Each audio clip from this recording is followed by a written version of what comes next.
The bedroom door stood ajar. Just 3 inches of shadow and golden light spilling into the hallway. Alessia Moretti's fingers trembled against the ornate handle, her other hand resting instinctively on the gentle swell of her belly. She'd come home early to surprise him. Candles, his favorite wine, news about their baby's first ultrasound tucked in her purse like a precious secret. But the sounds stopped her cold. A woman's laugh, low, intimate, her husband's voice, that voice that had whispered promises against her skin for 3 years, murmuring something she couldn't quite hear. Alessia pushed the door open. The scene before her crystallized into a single, devastating image. Silk sheets tangled around 2 bodies. Candlelight flickering across bare skin. The mistress, blonde, bold, draped across her husband like she belonged there, looked up first. Her red lips curved into something that might have been triumph. Riccardo's dark eyes found his wife's face. The Italian script tattooed across his neck. Famiglia soprattutto, family above all, seemed to mock her from across the room. Alessia didn't scream. She didn't cry. She simply looked at him. At the man who controlled half of Milan's underworld, whose inked knuckles had ended lives, whose forearm tattoos told stories of blood oaths and broken enemies. And she decided. Her hand pressed firmer against her belly. Then she turned and walked away. Before we continue with what happened next, if you're enjoying this story, please like, share, and subscribe. Your support means everything. The click of her heels against marble echoed through the Moretti estate like a countdown. Each step carried her further from the bedroom, further from the life she'd believed in, further from the woman she'd been 30 seconds ago. Behind her, she heard him curse, heard sheets rustle, heard her name, Alessia, called once, sharp with something that might have been panic. She didn't turn around. The grand staircase stretched before her, 23 steps of imported Italian marble that had cost more than most people earned in a lifetime. She'd counted them once, early in their marriage, when everything about this world still felt like a fairy tale. Now they felt like an escape route. Alessia, stop. His voice was closer now. She could picture him, shirt hastily buttoned, those tattooed hands running through his slicked-back dark hair. The cool, calculated man who made grown men tremble was chasing his pregnant wife through their home like a desperate fool. She kept walking. The front door loomed ahead. Her car keys sat on the entry table, right where she'd left them an hour ago, when she'd still believed in forever. Alessia, please. His hand closed around her wrist. She stopped. Not because he'd caught her, but because she chose to stop. The distinction mattered. It was perhaps the first real choice she'd made in 3 years of marriage. Slowly, deliberately, she turned to face him. Riccardo Moretti stood before her, all 6 feet 3 inches of him radiating barely contained chaos. His olive skin was flushed. His sharp jaw was tight. Those cold, unreadable eyes, the ones that made rivals flinch and business partners sweat, were searching her face with something dangerously close to fear. Let me explain. The words hung between them. Alessia looked down at his hand on her wrist, at the intricate tattoos that crawled across his knuckles. Symbols of loyalty, of power, of the empire he'd built on blood and promises. She'd kissed those knuckles once. She'd believed those promises. There's nothing to explain. Her voice came out steady, calm, foreign even to her own ears. I saw everything I needed to see. It's not. She doesn't mean. Does it matter? The question silenced him. Alessia gently, firmly removed her wrist from his grip. Her brown eyes met his without wavering, without tears, without the emotional collapse he was clearly bracing for. I'm leaving now. Don't follow me. You're my wife. Yes. She let the word settle. And you just reminded me exactly what that means to you. She picked up her car keys. Alessia, you're 6 months pregnant. You can't just. Watch me. The door closed behind her with a soft click. No slam. No drama. Just finality. The night air hit her lungs like ice water. Milan spread before her, glittering and indifferent. A city that had witnessed centuries of betrayals far worse than this. Alessia walked to her car, a sleek black Mercedes he'd gifted her on their 2nd anniversary, and slid behind the wheel. Her hands were steady as she turned the key. Her heartbeat was measured, controlled, foreign. The woman who drove away from the Moretti estate was not the same woman who'd arrived 90 minutes earlier, a smile on her lips and baby news in her purse. That woman was gone. In her place sat someone harder, colder, someone who had just watched her entire world collapse and decided, in that infinite moment of devastation, that she would not collapse with it. She drove for an hour without destination. The streets of Milan blurred past. Ancient architecture and modern steel, churches and nightclubs, history and hedonism woven together like the contradictions of her marriage. Eventually, she found herself at a hotel. 5 stars. Anonymous. The kind of place where the staff didn't ask questions and discretion was built into the room rate. She checked in under her maiden name, Alessia Bellini, the woman she'd been before she became property of the Moretti Empire. Her suite overlooked the city lights. She stood at the window, one hand pressed to the glass, the other cradling the swell where her daughter grew. Yes, a daughter. That was the news she'd been so eager to share, and she let herself feel. Not cry, not break, just feel. The pain was enormous. Tidal. A grief so vast it could have drowned her if she'd let it pull her under. She didn't let it. Instead, she catalogued it, examined it, turned it over in her mind like evidence at a crime scene. 3 years of marriage, 2 years of trying to conceive, 6 months of pregnancy hormones, morning sickness, swollen ankles, and the terrifying joy of feeling their child move inside her. And he'd been sleeping with another woman. How long? She wondered. Weeks? Months? From the beginning, the mistress had looked too comfortable in their bed, too unsurprised by the interruption. This wasn't a first time. This wasn't a mistake. This was a pattern. And Alessia had been too naive or too in love to see it. Her phone buzzed, then buzzed again, and again. Ricardo's name flashed across the screen like a warning. She watched the notifications pile up, calls, texts, more calls, until finally, she powered the device off entirely. Tomorrow she would deal with the wreckage.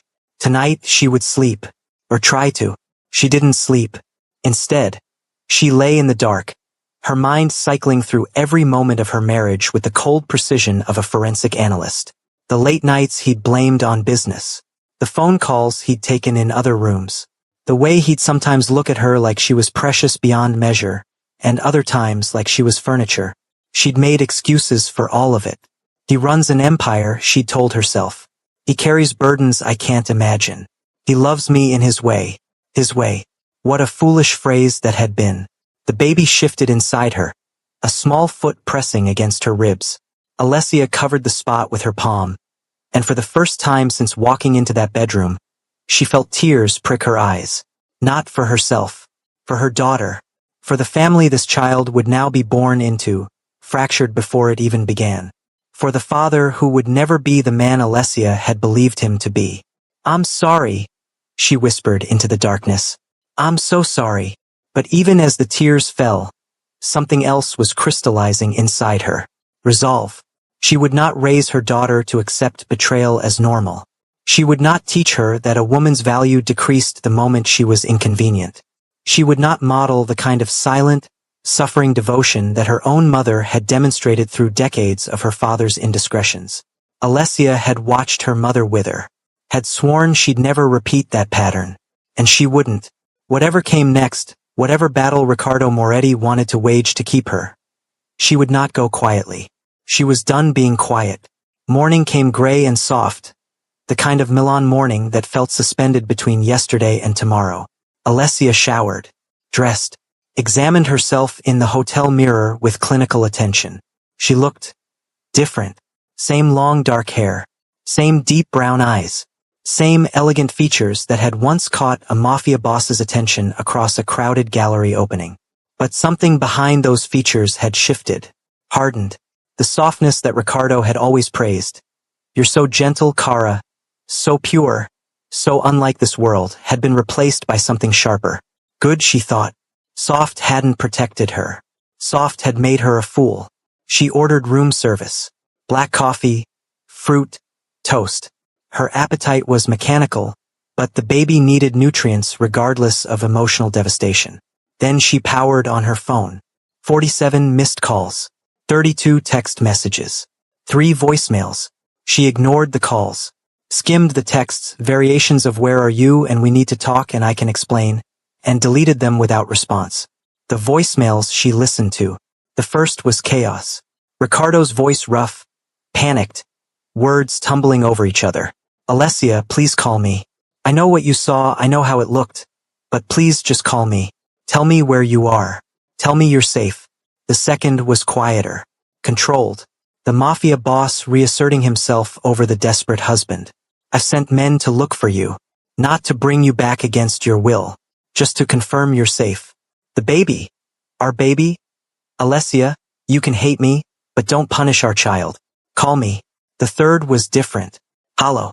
"I sat in your closet last night, surrounded by your clothes. Your perfume." Couldn't. A long pause. "I've never begged for anything in my life. But I'm begging now. Come home. Please. I'll spend the rest of my life making this right." Alessia played that message twice. Then she deleted it and made her first call. To a lawyer. The divorce attorney came highly recommended by a college friend who'd escaped a bad marriage years ago. He was calm, professional, and completely unfazed when Alessia mentioned her husband's name. Ricardo Moretti. He wrote it down without a flicker. The Ricardo Moretti. Yes. Mrs. Moretti. Bellini. The correction came sharp. "I'll be using my maiden name going forward." The lawyer nodded slowly. "Ms. Bellini, you understand that divorcing a man of your husband's stature presents unique challenges. I understand that my husband controls significant portions of Milan's underground economy. I understand that he has powerful allies and dangerous enemies. I understand that the prenuptial agreement I signed 3 years ago, while somewhat disadvantageous, contains clauses regarding infidelity that may work in my favor." The lawyer's eyebrows rose. "You've done your research. I had a long night." He leaned back, studying her with new respect. "What outcome are you hoping for?" Alessia considered the question carefully. What did she want? Money? She'd never cared about money. Property? The houses and cars and jewelry felt tainted now, monuments to a lie. Full custody of my daughter. That could be difficult. Men like your husband. Men like my husband sign prenuptial agreements that specifically address custody in cases of documented infidelity. Paragraph 47, if I recall correctly. Now the lawyer smiled, thin, professional, but genuine. "You read the prenup, cover to cover. 3 times since last night." She smoothed her hand over her belly. "My daughter will not be raised by a man who treats commitment as optional. She will not spend weekends with her father's mistresses. She will not learn that love means betrayal dressed in expensive suits and pretty apologies." "Ms. Bellini, I have to ask, are you certain? Divorce proceedings against a man like Ricardo Moretti will be protracted, expensive, potentially dangerous. If there's any chance of reconciliation." "There isn't." The words fell like stones. The lawyer nodded and pulled out fresh forms. "Then let's begin." 3 days passed. Alessia remained at the hotel, working with her attorney, ignoring Ricardo's increasingly desperate communications, and quietly beginning to dismantle the life she'd built. She accessed their joint accounts, or tried to, found them frozen. Of course, he was already making moves, already trying to force her hand by controlling resources. What he didn't know was that Alessia had money of her own. A trust from her grandfather, carefully protected, never touched during the marriage because she'd never needed it. She needed it now. On the 4th day, her attorney called with news. Ricardo had hired his own legal team. 4 lawyers, all top tier, all ready to fight the divorce with every weapon available. He was contesting infidelity. On what grounds? Alessia asked, her voice carefully blank. His position is that what you witnessed was a one-time incident, a moment of weakness, that the woman in question, a Valentina Rossi, was an employee who took advantage of your husband's vulnerability during a period of marital stress. Marital stress. His words. Alessia laughed. It was not a pleasant sound. What stress exactly? The stress of having a devoted wife? The stress of an uncomplicated pregnancy? The stress of being given everything and appreciating nothing? Ms. Bellini. He's lying. That woman was not an employee. She was his mistress. How long, I don't know yet, but I intend to find out.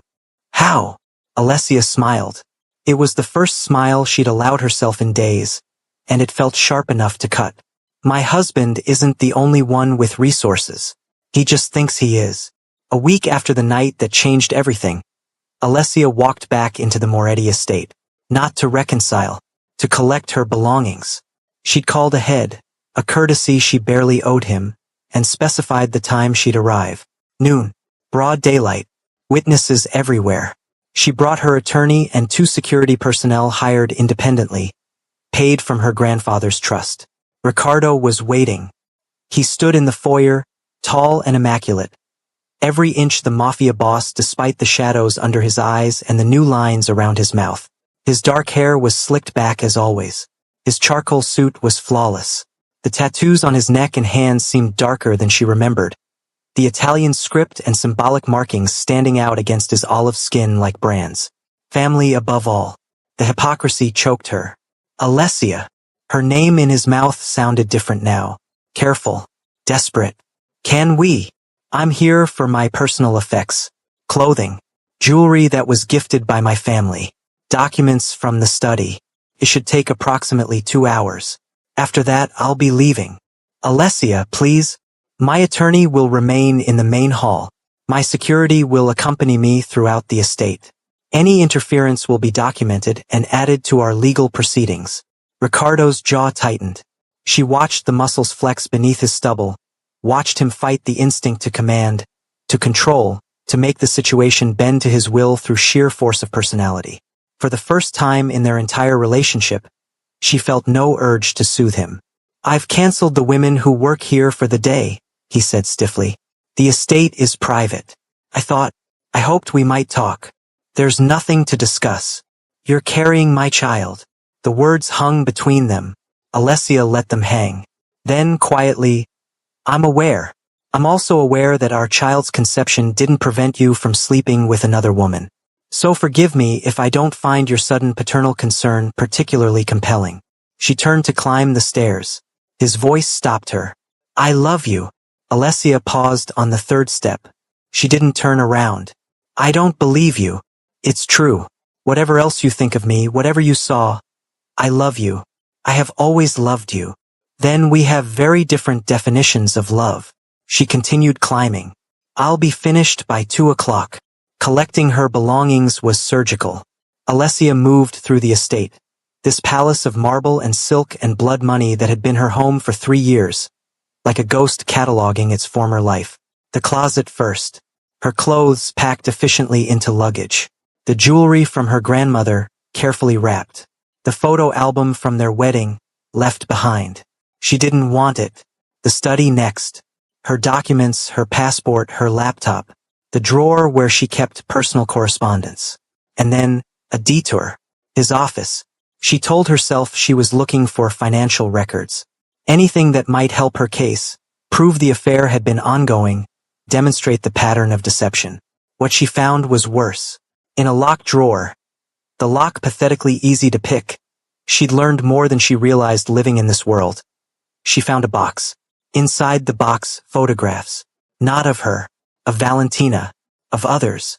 A history of betrayal stretching back years, carefully documented like trophies. Some predated their marriage. Some didn't. Alessia sat on the floor of her husband's office, 6 months pregnant, surrounded by photographic evidence of her own humiliation, and she felt something inside her finally, completely break. Not her spirit, her mercy. She left exactly at 2 o'clock. Ricardo was still waiting in the foyer. He looked worse than he had 2 hours ago, if that was possible. His control was fraying. The cold, unreadable mask he showed the world was cracking around the edges. Alessia, did you find everything you? I found your collection. The words stopped him cold. The photographs. In your office. Valentina and... how many others? I lost count after the first dozen. Some of them dated, which was considerate of you. Some from before our wedding. Some from after. His face went gray. How long have you been lying to me, Ricardo? From the beginning? Did you ever intend to be faithful? Or was I always just the legitimate option while you kept your entertainment on the side? Alessia, don't. She held up her hand. I don't want explanations. I don't want apologies. I want you to understand something very clearly. I am going to destroy you in court. Every photograph, every receipt, every hotel record. My attorneys will find it all. And when they do, paragraph 47 will give me exactly what I want. The prenup, full custody, generous child support, and the satisfaction of watching you lose the one thing you actually cared about controlling. She stepped closer, close enough to see the veins standing out on his neck, close enough to see the way his tattooed hands had curled into fists at his sides. You should have been more careful, Ricardo. You should have hidden your trophies better. Or better yet, you should have kept your promises. She walked past him toward the door. His hand shot out, not to grab her, but hovering near her arm, desperate without touching. Alessia, please. I know I don't deserve your forgiveness. But the baby, our daughter, don't cut me out of her life completely. I'll do anything. I'll give you anything. Just don't take her away from me entirely. Alessia paused at the threshold. For a moment, just a moment, she saw him as she'd seen him 3 years ago. The powerful man who'd looked at her across a crowded gallery like she was the only person in the room. The man who'd wooed her with patience and intensity. The man who'd whispered promises against her hair on their wedding night. The man who'd lied. You should have thought about that, she said softly, before you made another woman more important than your family. The door closed behind her. The weeks that followed were war. Legal war. Emotional war. A war of attrition and endurance that Alessia had never anticipated fighting but refused to lose. Ricardo's attorneys contested everything. The photographs, obtained illegally, they wanted them thrown out. The witnesses, employees who could be pressured, discredited, dismissed. The prenuptial agreement, subject to interpretation, they argued. The infidelity clause required proof of an ongoing affair, not a single incident. Alessia's legal team pushed back at every turn. Meanwhile, she established a new life. An apartment in a secure building downtown. Not as grand as the estate, but hers. A routine that prioritized her pregnancy, her health, her slowly rebuilding sense of self. Weekly appointments with an obstetrician who monitored the baby's development with reassuring efficiency. A therapist, too. That was harder to accept. The idea that she needed help processing what had happened. But the therapist didn't judge, didn't pity, simply listened as Alessia unpacked 3 years of marriage, 3 weeks of devastation, and the terrifying question of what came next.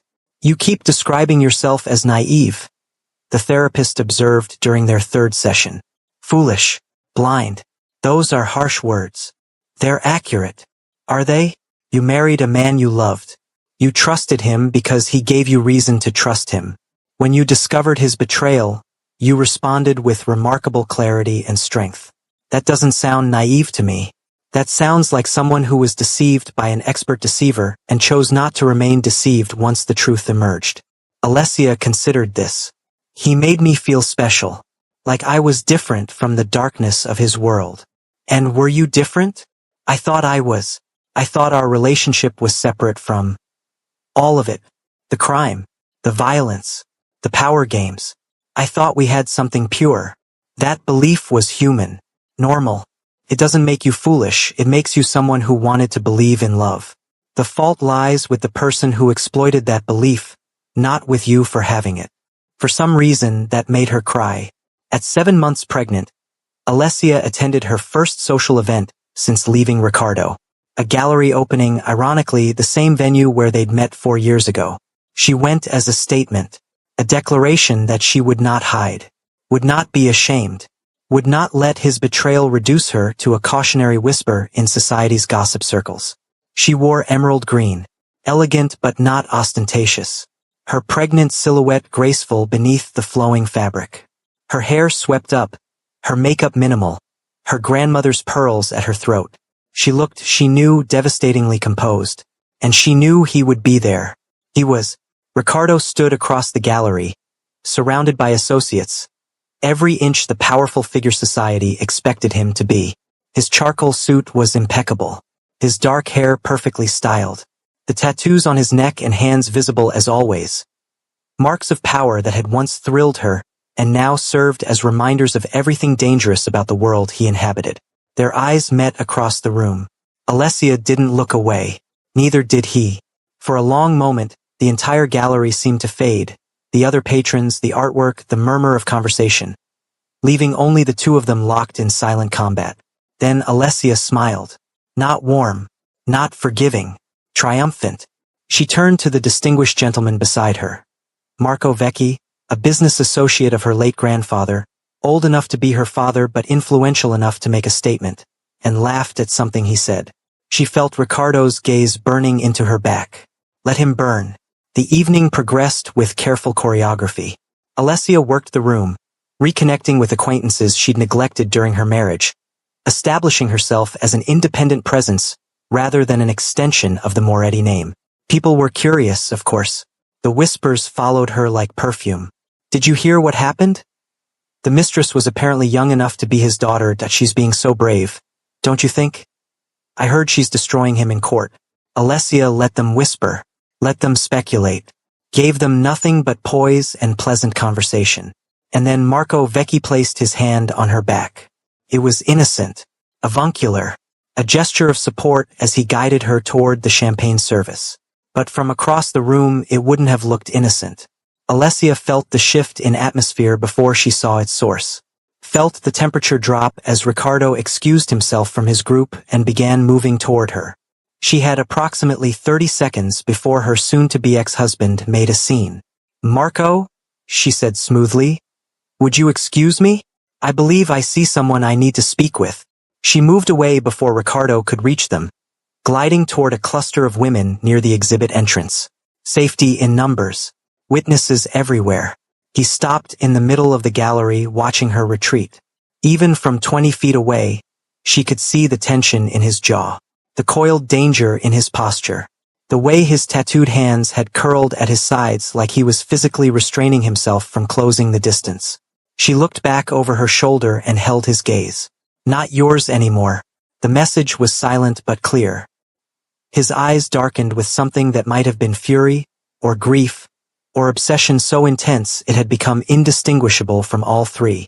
Alessia turned away and didn't look back again. She left the gallery early, pleading pregnancy fatigue. What she actually felt was triumph, cold, clear, exhilarating. She'd faced him, hadn't crumbled, hadn't raged, had shown him and everyone watching that Alessia Bellini was not a woman who would be diminished by betrayal. Her driver pulled the car around.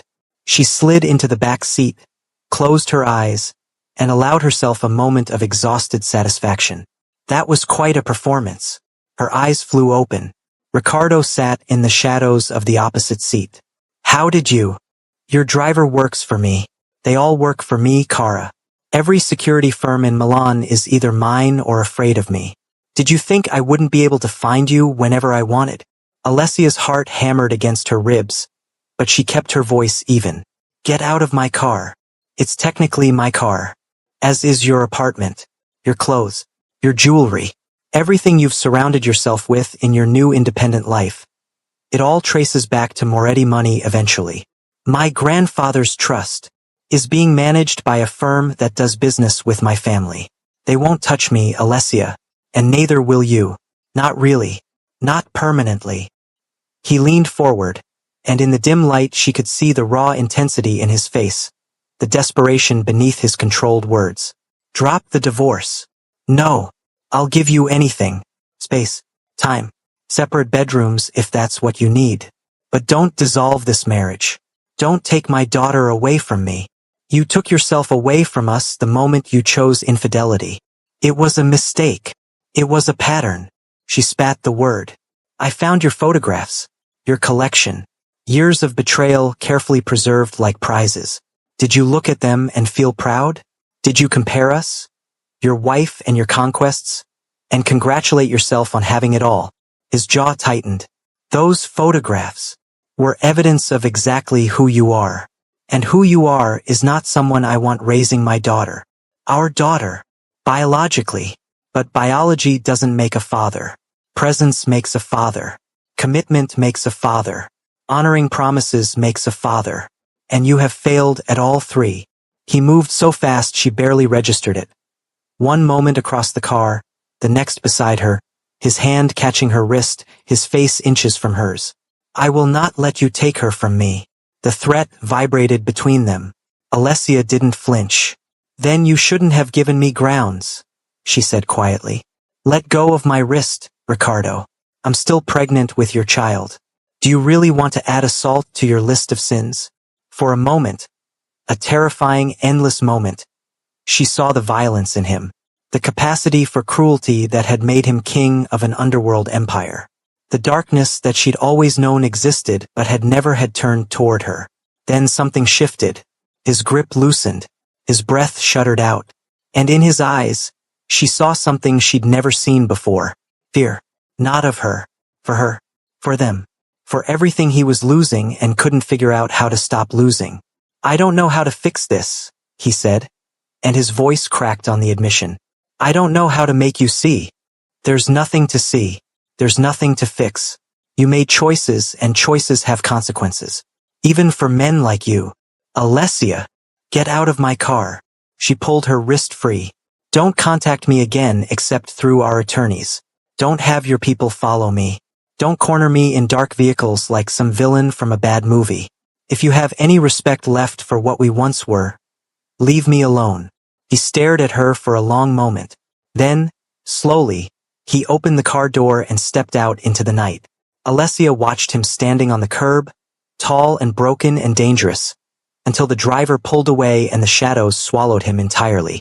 She didn't sleep that night. The encounter had shaken her more than she wanted to admit. Not his threats, she'd expected those. Not his desperation, she'd seen that coming too. It was the crack in his voice. I don't know how to fix this. For 3 years, she'd believed Ricardo Moretti could fix anything, could control anything, could bend the world to his will through sheer force of presence. He was a man who solved problems with money and violence and cold strategic brilliance. And now he was admitting he couldn't solve this. Part of her, a small, traitorous part she immediately suppressed, wanted to comfort him, wanted to smooth the pain from his face, run her fingers through his hair, tell him everything would be all right. But everything would not be all right. Not anymore. She placed her hand on her belly, felt her daughter kick in response, and reminded herself why she was doing this. Not for revenge. Not for satisfaction. For her child. For the woman she refused to let her daughter become. The kind who accepted betrayal as normal, who measured her worth by a man's attention, who sacrificed her dignity on the altar of romantic delusion. Alessia would build a different life. A better example. A legacy of strength rather than surrender. And if that meant destroying the man she'd once loved, so be it. 8 months pregnant now. The divorce proceedings were escalating. Depositions. Document requests. Motions and countermotions flying between legal teams like artillery fire. Alessia had moved apartments again, somewhere Ricardo's drivers couldn't find, protected by a security firm with no Moretti connections. It cost a fortune, draining her grandfather's trust faster than she'd anticipated. But the peace of mind was worth it. She'd also learned things. Things about her husband's empire she'd never wanted to know. Things her attorneys had uncovered during discovery and presented to her with careful professional detachment. The smuggling operations. The protection rackets. The rival who had disappeared 3 years ago, right around the time of their wedding, whose body had never been found. You were married to a monster, her attorney said bluntly. I'm not sure you fully understood that before. I understood. I just didn't want to look too closely. And now she dreamed of blood, of bodies, of the cold efficiency in Ricardo's eyes when he discussed handling problems. Now she wondered if the hands that had touched her, held her, made her feel safe. Had those same hands ended lives? Of course they had. She'd always known, had chosen not to know, had performed the elaborate self-deception necessary to love a man whose power was built on violence. That woman was gone now. The woman who remained saw everything clearly, and clarity was devastating. The letter arrived on a Tuesday, hand-delivered to her attorney's office, addressed to her, written in Ricardo's own hand. The handwriting was elegant, surprising for a man of his reputation. Each letter formed with careful precision. Alessia, I'm not going to apologize again. You've made clear that apologies are worthless to you, and perhaps you're right. Words can't undo actions. Regret can't rebuild trust. I could write 100 letters explaining my failures, and none of them would change what you saw that night. But I need you to understand something, even if you never forgive me for it. I married you because you made me feel human. The world I live in, the world I was born into, is cold, transactional. Every relationship is leverage, every kindness a calculation, every loyalty purchased rather than earned. I learned early that love was weakness, that attachment was vulnerability, that trusting anyone completely was the fastest path to a grave. And then I met you. You looked at me like I was a person, not a title, not a threat, not a resource to be exploited. You saw something in me that I'd stopped believing existed, something decent, something capable of more than violence and strategy and cold ambition. I loved you for that. I still love you for that. But love and habit are different things. And the habits of a lifetime, the compartmentalization, the separation of worlds, the belief that what happened in darkness didn't touch the light. I couldn't break them. I tried. Some days I even succeeded. Other days I was exactly the monster you now believe me to be. I'm not asking for forgiveness. I'm not asking you to come back. I'm only asking you to understand that my betrayal wasn't a statement about your worth. It was a statement about my own damage, my own brokenness, my own inability to be the man you deserved. You deserve better. Our daughter deserves better. I just wish I could have been better. Ricardo. Alessia read the letter 3 times. Then she folded it carefully, placed it in her desk drawer, and went to her prenatal appointment like her heart wasn't hemorrhaging in her chest. Labor came 3 weeks early. One moment she was fine, uncomfortable, exhausted, ready for pregnancy to end. And the next, her water broke in the middle of her living room and suddenly everything was motion and urgency. The hospital, the doctors, the blinding lights and the crushing waves of contractions and the overwhelming terror of realizing this was actually happening. Her mother came, her best friend from university, a constellation of support surrounding her during the longest 12 hours of her life.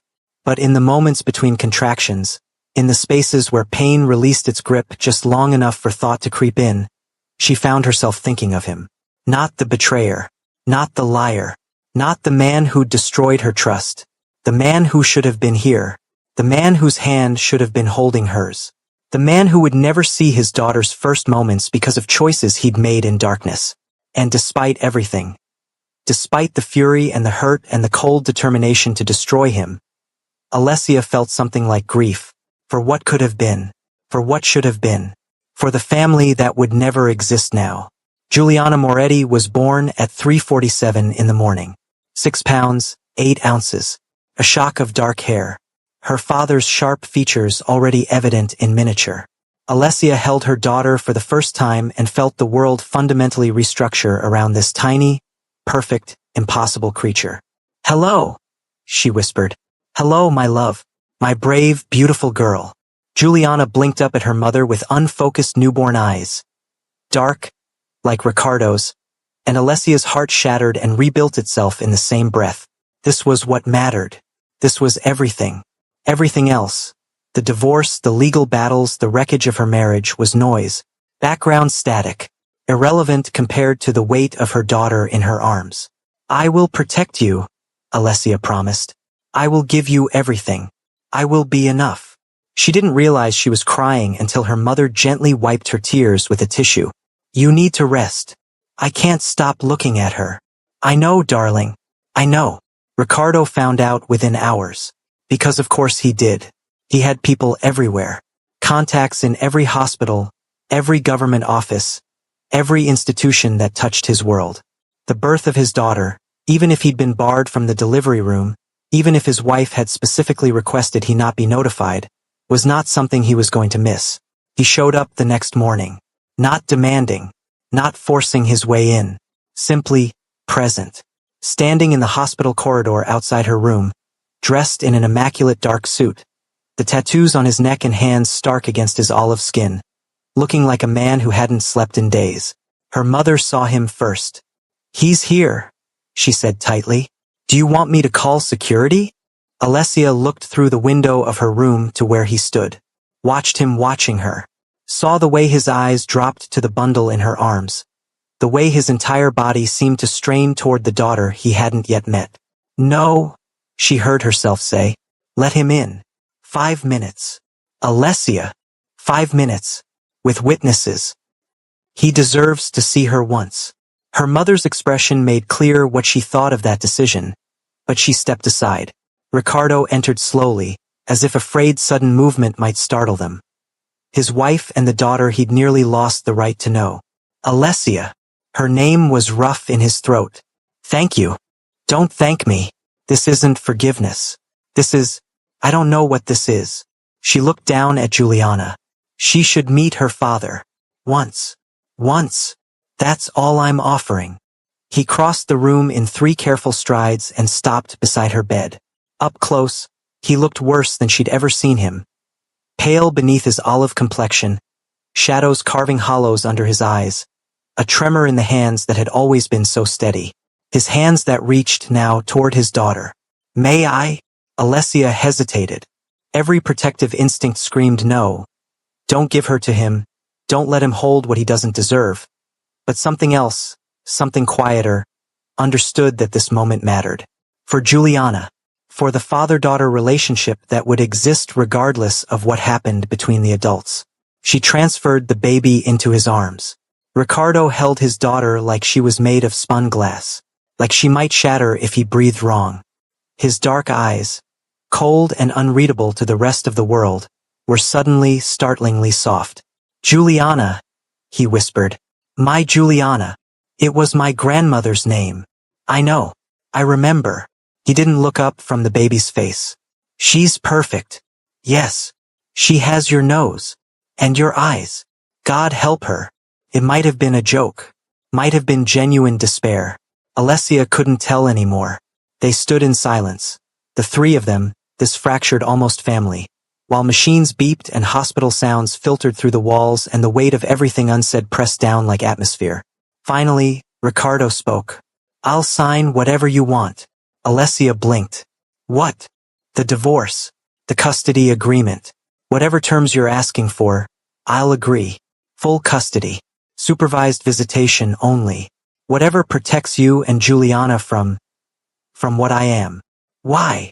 He looked at her then, and she saw it. The absolute destruction behind his eyes. The man who controlled an empire, brought to his knees by a 6-pound baby, and the woman who had finally, irrevocably stopped loving him. Because you were right. About everything. His voice cracked. I had everything that mattered, and I threw it away for nothing. For habit. For the kind of man I thought I had to be. And now I'm going to spend the rest of my life knowing that my daughter will grow up believing her father is a monster. And the worst part is, she won't be wrong. He pressed a kiss to Juliana's forehead. Gentle, reverent, goodbye, and transferred her back into Alessia's arms. I won't fight you anymore. I won't make this harder than it has to be. Just, let me see her sometimes? Even if it's supervised? Even if you're there the entire time? I can't. His voice broke completely. Alessia watched Riccardo Moretti, the most powerful, most feared man in Milan, press his hand over his eyes and struggle not to cry in front of her. And something shifted. Not forgiveness. She wasn't sure forgiveness was possible, not yet, maybe not ever.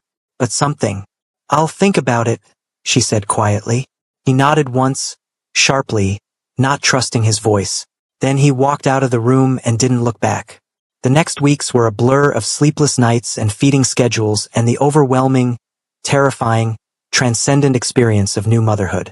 Alessia's mother stayed for the first 2 weeks, then returned to her own life with promises to visit constantly. Friends rotated through, bringing meals, offering to hold the baby while Alessia showered, providing the village that new mothers desperately needed. And through it all, the legal machinery ground forward. True to his word, Ricardo signed everything. Full custody to Alessia. Generous child support. More than generous. Enough to ensure Juliana wanted for nothing until she was 90. Supervised visitation twice monthly, at a location of Alessia's choosing, with Alessia present for every moment. The divorce was finalized on a gray Tuesday in October. Alessia read the paperwork confirming the end of her marriage, looked at her daughter sleeping peacefully in the nursery, and felt empty. Not triumphant, not relieved, just empty. Life settled into patterns. Juliana at 1 month, 2 months, 3. She was an easy baby. A small mercy that Alessia thanked the universe for daily. Sleeping well, eating well, smiling at her mother with the gummy, radiant joy that only infants can produce. She looked more like Ricardo every day. The eyes, the sharp little chin, the way her brow furrowed when she was concentrating on something. Exactly the expression her father made when reviewing business documents. Alessia tried not to dwell on it. The supervised visits happened as scheduled. Ricardo arrived punctually, left punctually, and spent every allocated minute focused entirely on his daughter. He didn't try to engage Alessia in conversation, didn't push boundaries, didn't do anything that could be perceived as violating the terms of their agreement. He was improbably a good father during those visits. Patient, attentive, gentle in a way that seemed impossible for a man of his reputation. He changed diapers without complaint, held Juliana for hours while she slept, sang to her, actually sang in a surprisingly pleasant baritone, Italian lullabies that Alessia recognized from her own childhood. She watched these visits from across the room and felt confused. This was not the man who had betrayed her. This was not the cold strategist or the calculating mob boss or the serial cheater who'd kept photographs of his conquests. This was someone else entirely. Or maybe it was all the same person, and she'd never understood how the contradictions fit together. For months after the divorce, something changed. Alessia was home with Juliana. A quiet evening, the baby fed and sleeping, a glass of wine and a book her only companions, when the doorbell rang. She wasn't expecting anyone. Through the security screen, she saw a face she didn't recognize. A young man, nervous, holding an envelope. Mrs. Moretti? Bellini. Sorry, Ms. Bellini. I'm supposed to deliver this. This from... It's important. About Mr. Moretti. Alarm bells rang. She kept the chain on the door as she accepted the envelope, then watched until the messenger left before opening it. Inside, a single photograph. Valentina Rossi, the mistress, the woman from the bedroom, standing in what appeared to be a hospital corridor. And behind her, barely visible but unmistakable, Ricardo, his tattooed hand on her arm, their heads bent together in conversation. The photograph was dated 3 days ago. Alessia stared at it until her vision blurred. Then she called her attorney. We need to discuss what this means. It means he lied. He's still seeing her. He never stopped. Possibly. Or this could be manipulation. Someone trying to provoke you. Who? Her attorney hesitated. Mr. Moretti has enemies. People who would benefit from destabilizing his personal life further. This photograph could be genuine, or it could be fabricated. We need more information before drawing conclusions. And if it's genuine, then we revisit the custody arrangement. His supervised visitation could be revoked entirely. Alessia should have felt vindicated. Instead, she felt tired. So tired. She didn't tell Ricardo about the photograph immediately. Instead, she watched. The next supervised visit, she studied him for signs of deception, the tells she'd learned to recognize over 3 years of marriage. The slight tension in his jaw when he was hiding something. The way his gaze flickered left when he was constructing a lie. He seemed the same, focused on Juliana, present in a way he'd rarely been during their marriage, almost desperately devoted to these precious hours with his daughter. But then again, he'd seemed devoted to her too, and she'd been wrong about everything. A week later, she confronted him. Not during a visit, that would have been too disruptive, too focused on the wrong things, but afterward, when Juliana was safely with the nanny and they were alone in the hallway outside her apartment. I need to ask you something. He stopped, surprised. This was the first time she'd initiated conversation in months. Of course. She pulled out the photograph, watched his face as he looked at it. His expression went through several stages. Confusion, recognition, then something dark and dangerous that reminded her exactly who she was dealing with. Where did you get this? It was delivered to me, anonymously. And you believe it's real? Is it? He was silent for a long moment. Then, Yes and no. Explain. The image is real. I was at that hospital. Valentina was there. But the context is being deliberately misrepresented. Enlighten me. He ran his hand through his hair, a gesture of frustration she recognized from their marriage. Valentina has cancer. Ovarian. She came to me because she has no family, no insurance that will cover experimental treatment, and no one else to turn to.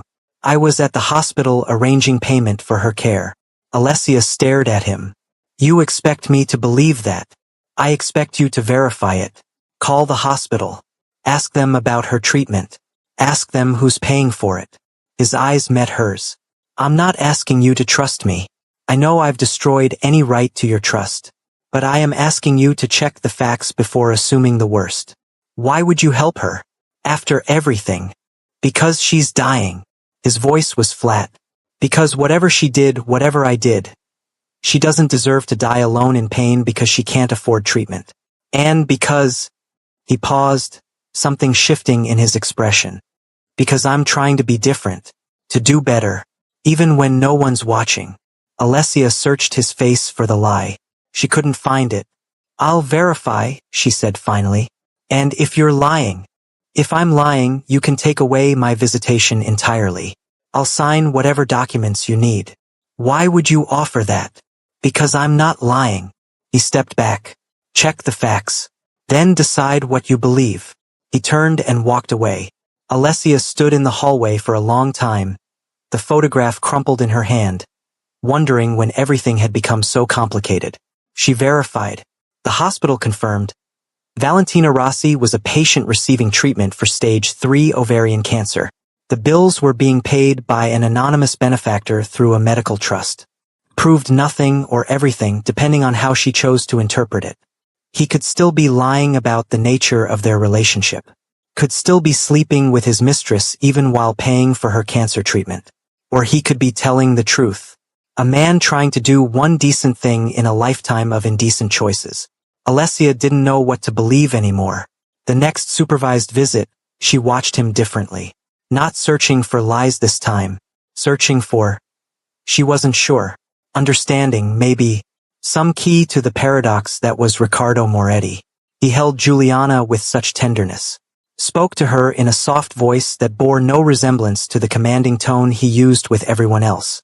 When the baby fussed, he walked her around the room with patient determination until she settled. This was real. Whatever else was performance, whatever masks he wore for the world, this love for his daughter was genuine. Alessia found herself wondering, for the first time since the betrayal, whether love could exist alongside failure. Whether a person could be genuinely devoted and genuinely broken at the same time. Whether she had been too quick to reduce him to a villain. Juliana's first Christmas was quiet. Alessia's mother came. A few close friends. A small tree. Simple presents. The soft chaos of an infant who didn't understand the holiday but seemed delighted by the lights. Riccardo wasn't there, of course. The custody arrangement didn't include holidays. Alessia had specifically excluded them during negotiations. But that evening a package arrived. No return address. Just her name in familiar handwriting. Inside, a first edition of her favorite book. A collection of Italian poetry she'd mentioned loving during one of their early conversations. Years ago. She'd never been able to find a copy. A note was tucked inside the cover. I remember everything you told me.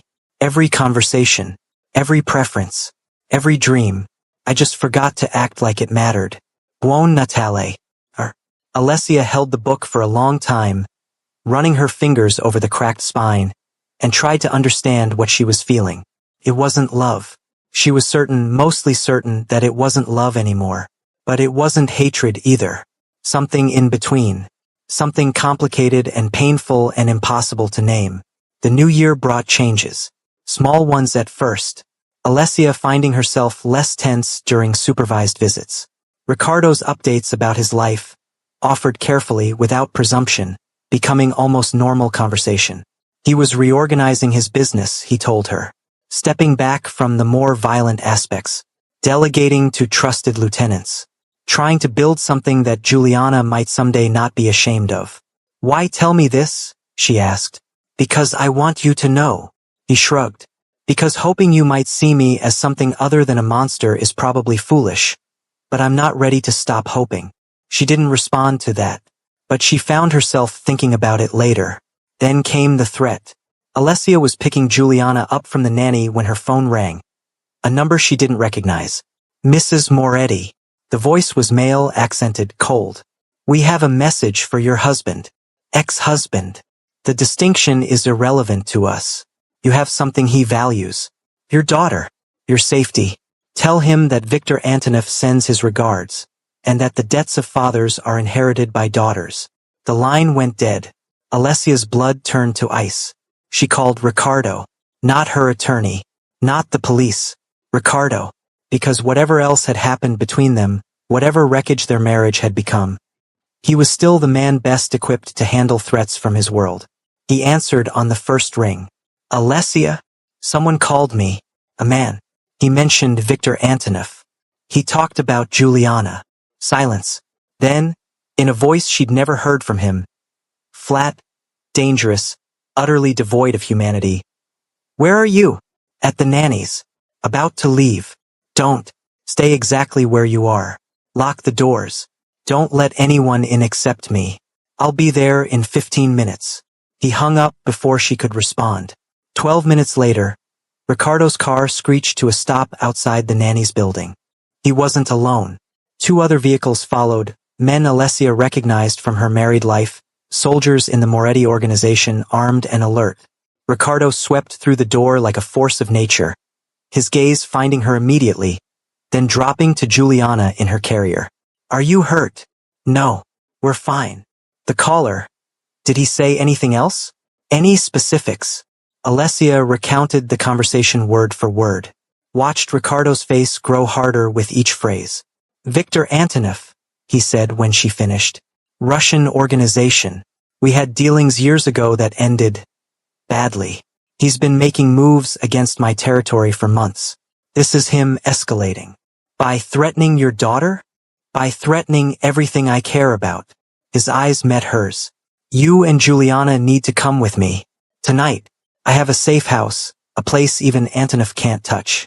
You'll stay there until this is resolved. I'm not going anywhere with you. Alessia. We're divorced. Whatever danger exists in your world, I specifically structured our custody arrangement to protect Juliana from it. You assured me she would be safe. I was wrong. The admission cost him. She could see it in the tightening of his jaw. I underestimated how far Antonov would go. But the threat is real, and right now, the only way I can protect you is if you're somewhere I can control. Control. She laughed bitterly. That's always what it comes back to. Isn't it? This isn't about control. This is about survival. He stepped closer, and she saw the fear beneath his anger. Genuine terror for his daughter's safety. Please, Alessia. I know you hate me. I know you have every reason to never trust me again. But our daughter's life is at stake. Let me protect her. Let me protect you. Juliana chose that moment to cry. A sharp, startled wail that cut through the tension like a blade. Alessia gathered her daughter against her chest, felt the tiny heart racing, and made a decision. 24 hours, she said. Then we discuss alternatives. Ricardo's exhale was pure relief. Thank you. The safe house was not what she expected. A villa in the hills outside Milan, elegant but fortress-like, surrounded by security that made her former apartment system look like a toy. Ricardo gave her and Juliana a suite on the 2nd floor. Luxurious rooms, a nursery already prepared, every comfort anticipated. Then he left them alone. Hours passed. Alessia paced, fed the baby, watched the security feeds on the monitor he'd shown her how to use. She saw Ricardo on multiple screens, coordinating with his men, making phone calls, planning whatever response he deemed necessary. He didn't sleep, didn't eat that she could tell, just worked relentlessly to eliminate the threat to his family. 3 a.m, she found him in the kitchen. He sat at the counter, his suit jacket discarded, his shirt sleeves rolled to the elbows, exposing the full extent of his forearm tattoos. A glass of whiskey sat untouched beside him. He looked up when she entered. Is Juliana all right? Sleeping. Finally. She hesitated in the doorway. What are you doing? Waiting for information. My people are tracking Antoneff's movements. Once we know where he is, we can. He stopped. You don't want to know the details. No, she didn't. But she also couldn't sleep. Couldn't stop her mind from racing through worst-case scenarios.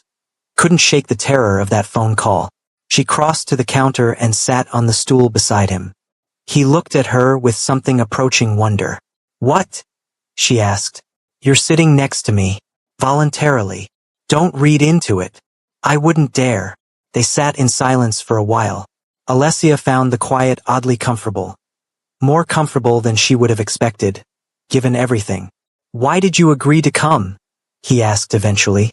You had every reason to refuse. To call the police, contact your attorney, handle this through official channels. Would official channels work against Victor Antoneff? No. Then there's your answer. She studied her hands. You're many things, Ricardo. Not all of them good. But incompetent isn't one of them. If there's a threat to Juliana, you're the best person to eliminate it. Even though you hate me. I don't hate you. The admission surprised her as much as it seemed to surprise him. I thought I did. For a while I wanted to. But hatred requires energy I don't have anymore. Mostly I just feel tired, sad, disappointed. Which is worse than hatred. Maybe. He reached for his whiskey finally and took a long swallow. I loved you, you know. I know it doesn't matter now. I know saying it changes nothing. But I need you to understand that whatever I did wrong, my feelings for you were real. You weren't a convenience or a cover story. You were the only person in my life who made me feel like I could be different. Better. So why weren't you? He was quiet for a long moment. Because being better is hard. And I'm a coward. Alessia looked at the man beside her. Powerful, feared, broken in ways she was only beginning to understand, and felt something shift inside her.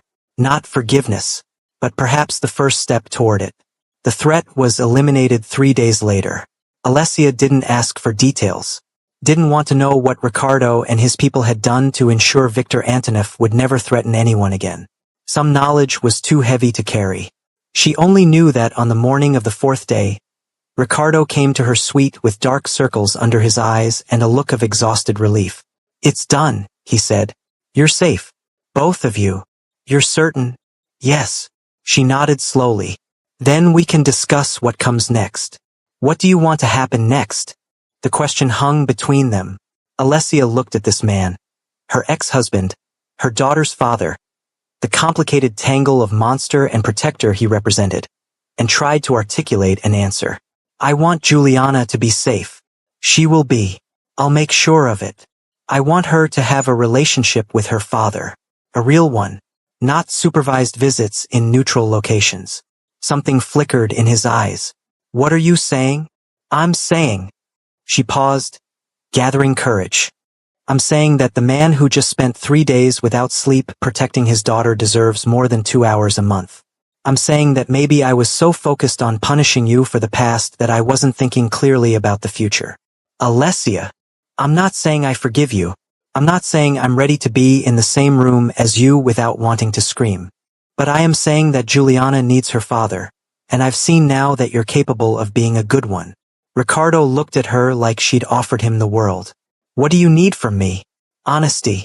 Complete transparency about any threats, any dangers, anything that might affect our daughter's safety. If you ever lie to me again about anything, I'll take her so far away you'll never find us. I understand. And I need time to figure out what I want. What kind of relationship we're going to have going forward. Can you give me that? I'll give you anything. She believed him. For the first time in months, she actually believed him. They stayed at the safe house for another week. Not because of danger, but because Alessia was too exhausted to face the logistics of returning to normal life. During that week, something shifted between them. Not romance, not reconciliation, but a tentative peace. A ceasefire in the war they'd been waging since that devastating night.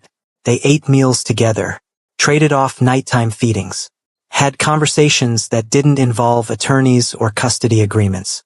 She learned that he was serious about restructuring his business, that he'd been in therapy, something she would have sworn impossible for a man of his pride. That he was reading parenting books, plural, with the focused intensity he usually reserved for business strategy. "You're different," she said one evening, watching him read to Juliana from a picture book. "I'm trying to be. Why now?" He looked up from the book, his dark eyes meeting hers. "Because I lost you. Because that night in the bedroom, watching you walk away without even crying, I saw exactly who I'd become. And I couldn't stand him. The other women haven't been any others. Not since you left. Not since I realized what I'd actually thrown away. Valentina is just someone I'm helping. Nothing more. You expect me to believe that? I expect you to watch, over time, and decide for yourself whether I'm telling the truth." It was, she realized, the only answer that could have worked. Not defensive insistence. Not wounded protestations. Just an invitation to verify. To let his actions speak for themselves. When Alessia finally returned to her apartment, she felt different. Not healed. The wound Ricardo had inflicted was too deep to heal completely. Might never fully heal. But the bleeding had stopped. Life resumed. Work. She'd started a small consulting business, using skills from her pre-marriage career. Juliana's development. Each new milestone a source of joy. The slow rebuilding of an identity that didn't depend on being anyone's wife. And gradually, carefully, a new kind of relationship with Ricardo. He came for visits at her apartment now. Spent hours with Juliana while Alessia worked in the next room. Never pushed for more than she offered. Never violated the boundaries she established. He was, she had to admit, trying. Genuinely, consistently, frustratingly trying. It was a Thursday evening, Juliana at 8 months, mastering the art of almost crawling, when Ricardo asked if they could talk. About what? About us.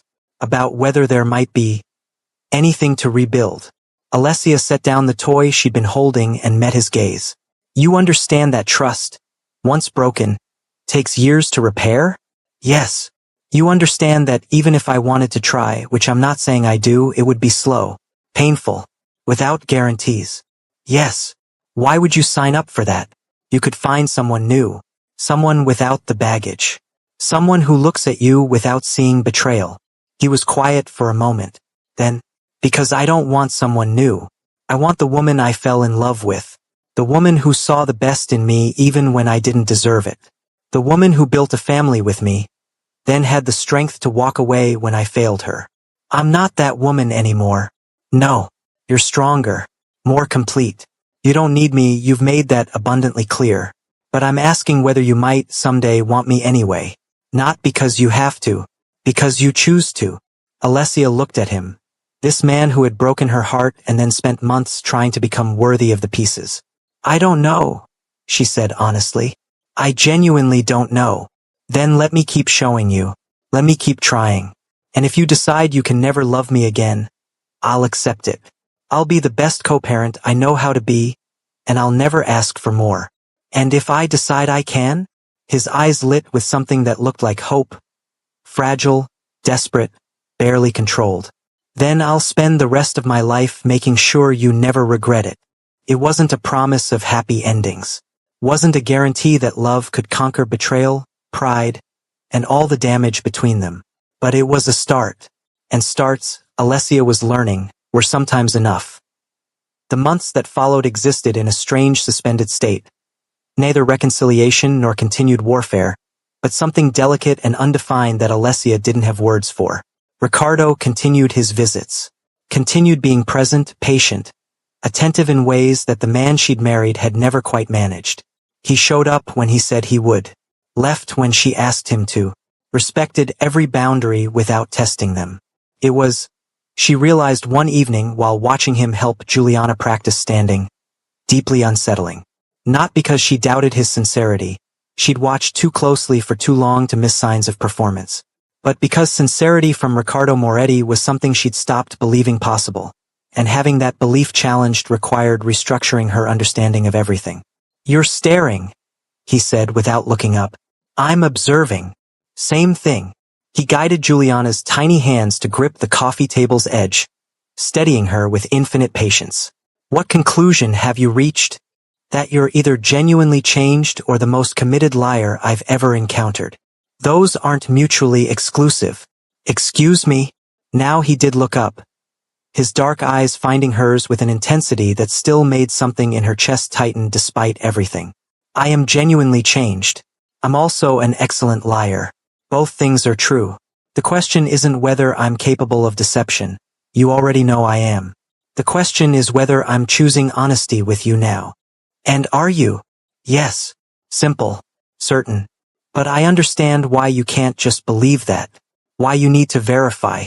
Why every interaction with me requires you to search for the angle, the manipulation, the hidden agenda. It's exhausting. I know. And I'm sorry. Not just for the betrayal itself, but for the work you have to do now, the constant vigilance. That's my fault too. Juliana chose that moment to release the table and take 2 wobbly steps before collapsing onto her padded bottom. She looked up at her parents with an expression of pure astonishment. Did she just... Alessia started. Her first steps. Ricardo's voice cracked slightly. She took her first steps. They both moved at the same time, reaching for their daughter, their hands brushing as they celebrated her achievement. The touch was brief, accidental, but it sent electricity through Alessia's skin. She pulled back quickly. Too quickly. Ricardo noticed. Of course he noticed. But he said nothing, just focused on Juliana, praising her accomplishment with the enthusiasm of a father witnessing a miracle. And it was a miracle, Alessia thought. This tiny person they'd created together, growing and changing and achieving new things every day. This common ground that existed between them regardless of divorce papers or broken trust. Their daughter. Their one unambiguous success. That night, after Ricardo had gone and Juliana was sleeping, Alessia sat alone with a glass of wine and tried to untangle her feelings. The brush of his hand against hers kept replaying in her mind. Such a small thing. Such an insignificant moment. But her body's reaction had been immediate and involuntary. A reminder that physical awareness didn't disappear just because emotional trust had been shattered. She still found him attractive. Still responded to his presence with a quickening pulse and heightened awareness. Still remembered, in vivid detail, what it had felt like to be loved by him. To be touched by him. To fall asleep beside him believing they had forever. Those memories were traitors now. They whispered that maybe things could be different. Maybe people could change. Maybe the man showing up day after day with patient devotion was the real Ricardo.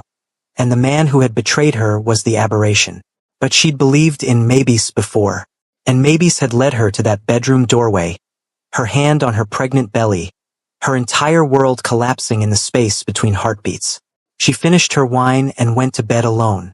Juliana's first birthday arrived with all the fanfare a 1-year-old couldn't possibly appreciate.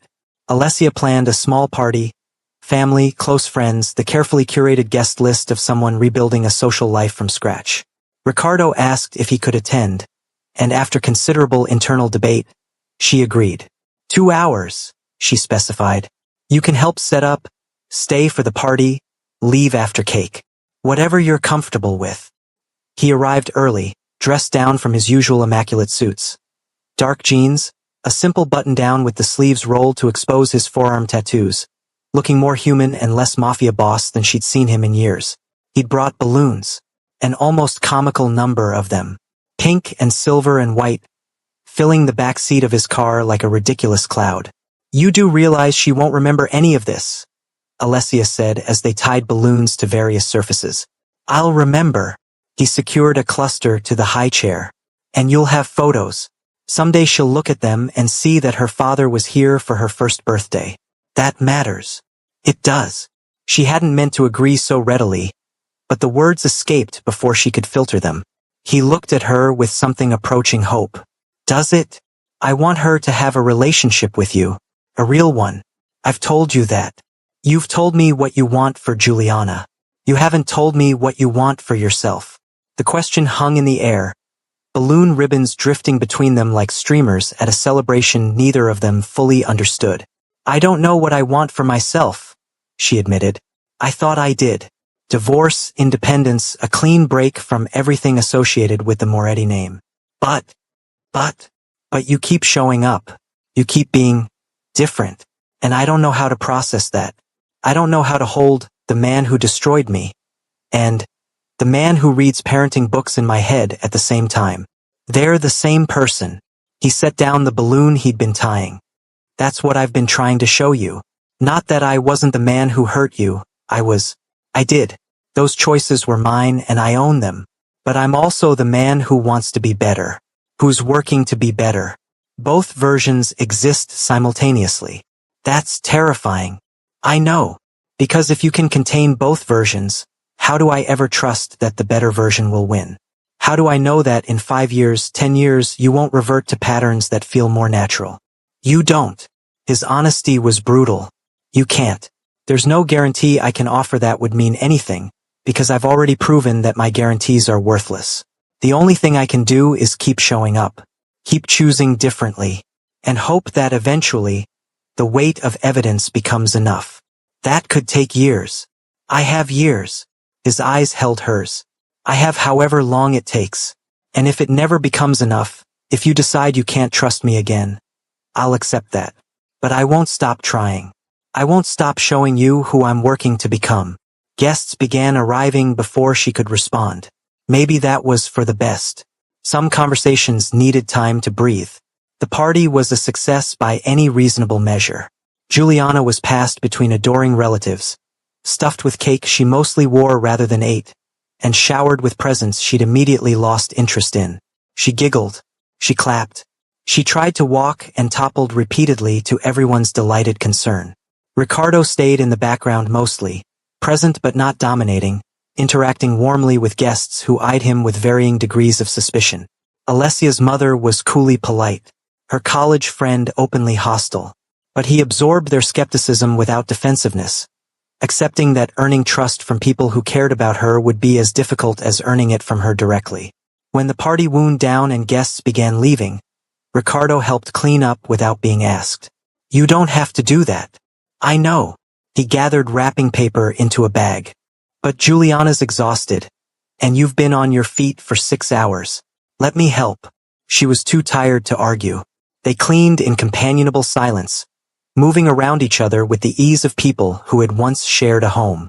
Occasionally their paths crossed, reaching for the same discarded plate, navigating past each other in the narrow kitchen, and each near contact sent awareness prickling along Alessia's skin.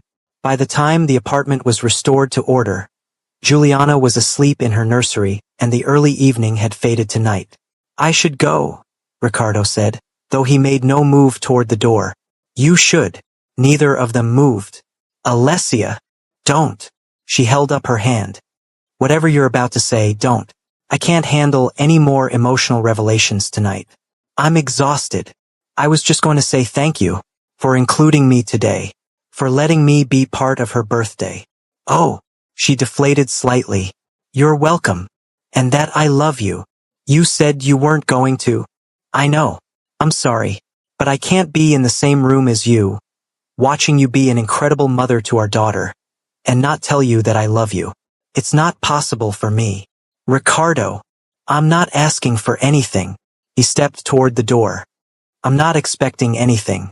I just need you to know that whatever happens, however this ends, I love you. I've never stopped loving you. I was just too broken to show it properly. He left before she could respond. Alessia sank onto her couch, surrounded by the lingering evidence of celebration, and let herself feel everything she'd been suppressing all day. The confusion, the longing, the terrifying possibility that she might be falling in love with him again. Weeks passed. Alessia threw herself into work, a major consulting project that demanded long hours and gave her an excuse to limit Ricardo's visits. Professional necessity, she told herself. Nothing to do with avoiding the complicated feelings their last conversation had stirred. He didn't push. Of course he didn't. He sent texts, brief, practical, focused on Juliana. He showed up for scheduled visits and left exactly on time. He gave her exactly the space she'd silently demanded. And somehow that made everything worse, because his respect for her boundaries felt like evidence of change. Like proof that he was capable of prioritizing her needs over his wants. Like confirmation that the man he was becoming might actually be trustworthy. She didn't want confirmation. She wanted to stay angry, stay guarded, Stay protected by the armor of her justified resentment. But armor was heavy, and she was so tired of carrying it. The call came on a Wednesday morning. Ricardo's voice was strange, strained in a way she'd never heard from him. I need you to come to the hospital. It's not Juliana. She's fine. But I need you here. Please. What happened? Just come. I'll explain when you get here. The drive to the hospital was 20 minutes of pure anxiety. Her mind cycled through possibilities, his health, an attack from enemies, something involving the business she'd deliberately stopped asking about. She found him in the cardiac ward, sitting in a sterile hallway, his face gray, his tattooed hands clasped between his knees like a man praying. Ricardo. He looked up, and she saw something she'd never seen from him before. Tears. My father, he said. He's dying. Domenico Moretti. Alessia had met him exactly twice during her marriage. A cold, imperious man who'd looked at her like a disappointing business acquisition. He'd opposed Ricardo's choice to marry for love rather than alliance, had spent their entire relationship making his disapproval clear. She'd never understood why Ricardo craved his approval so desperately. But watching her ex-husband crumble in a hospital corridor, she began to understand that some wounds formed in childhood and never fully healed. He had a heart attack yesterday, Ricardo explained. They tried to intervene, but the damage was too extensive. He's refusing further treatment. Says he's lived long enough. I'm sorry. He asked to see you. That stopped her. Me? Why? I don't know. He specifically requested you. Said there was something he needed to say. Every instinct screamed no. Domenico Moretti had never been anything but cruel to her. Subtle cruelty, the kind masked by impeccable manners, but cruelty nonetheless. Why would she subject herself to whatever dying message he wanted to deliver? But Ricardo looked at her with eyes full of grief and exhaustion and something that might have been desperation, and she found herself nodding. Okay, I'll see him. The hospital room was private, expensive, filled with the quiet hum of machines keeping a powerful man alive long enough to say goodbye. Domenico Moretti looked smaller than she remembered.